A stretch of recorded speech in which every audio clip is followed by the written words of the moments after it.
Halo, hari ini aku akan menyaksikan video cara pembuatan odading itu loh yang lagi viral. Hai semua, kali ini saya mau share resep yang sedang viral ya, odading Mang Oleh. Untuk resep odading viral kali ini, saya menggunakan resep yang tanpa ulen. Jadi semua bisa coba ya. Resep ini juga ekonomis loh, jadi cocok banget untuk jualan. Odading yang biasa disebut roti bantal, teksturnya padat, lembut, dan manis. Bisa dikreasikan dengan wijen atau tanpa wijen. Kali ini saya buat yang tanpa wijen ya. Oke, langsung aja dibuat yuk.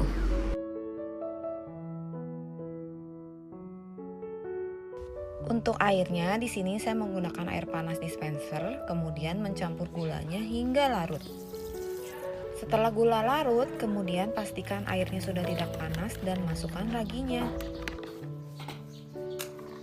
Untuk step ini jangan di skip ya, karena ini penting banget.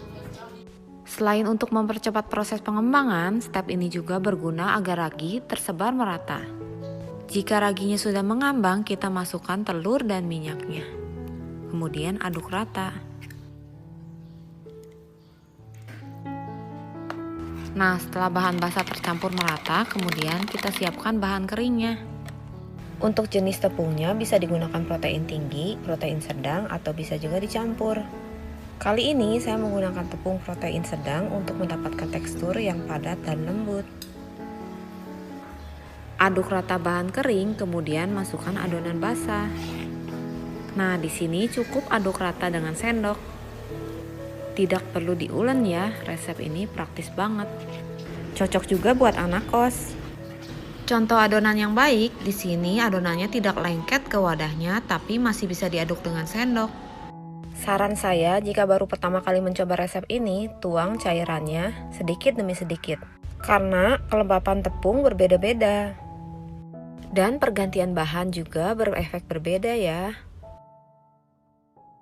Setelah tercampur rata, tutup dengan lap kering atau cling wrap. Dan diamkan hingga mengembang 2 kali. Proses pengembangannya tergantung suhu di tempat masing-masing. Setelah adonan mengembang, kemudian balur tangan dengan minyak dan kempeskan adonannya. Ambil adonan, kemudian pindahkan ke tempat rata untuk menggilas. Taburkan sedikit tepung pada permukaan. Tujuannya agar adonan tidak lengket saat digilas ya.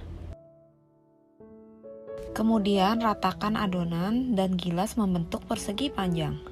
Untuk ketebalan adonan jangan terlalu tipis, kurang lebih 1–1,5 cm ya.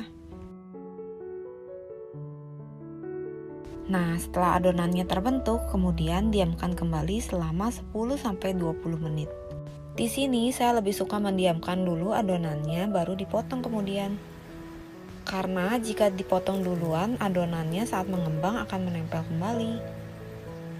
Gunakan pisau plastik atau punggung pisau untuk memotong adonan. Di sini pinggirannya saya rapikan juga ya, tapi kalau nggak apa-apa kok. Bagi adonan sesuai selera. Di sini saya membagi menjadi 12 bagian.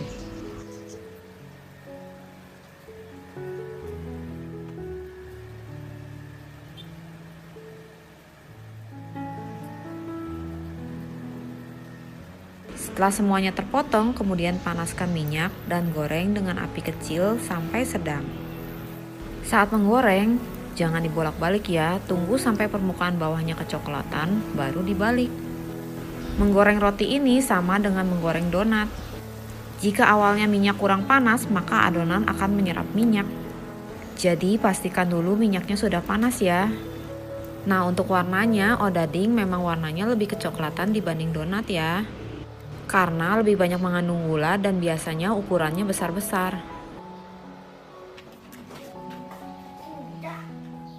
Nah, ini dia odadingnya, siap dinikmati dengan kopi dan teh hangat. Nah, odading ini biasanya kalau di Bandung dijual samaan bareng cakwe. Mungkin ada yang bingung, apa sih odading itu? Odading itu biasa disebut juga roti bantal ya. Soalnya bentuknya kayak bantal gitu. Nah, biasanya orang juga jualan ditaburi wijen atau digoreng polosan gini. Oke, selamat mencoba. Resep ini ekonomis, enak, dan cocok banget buat ide jualan. Selamat mencoba ya.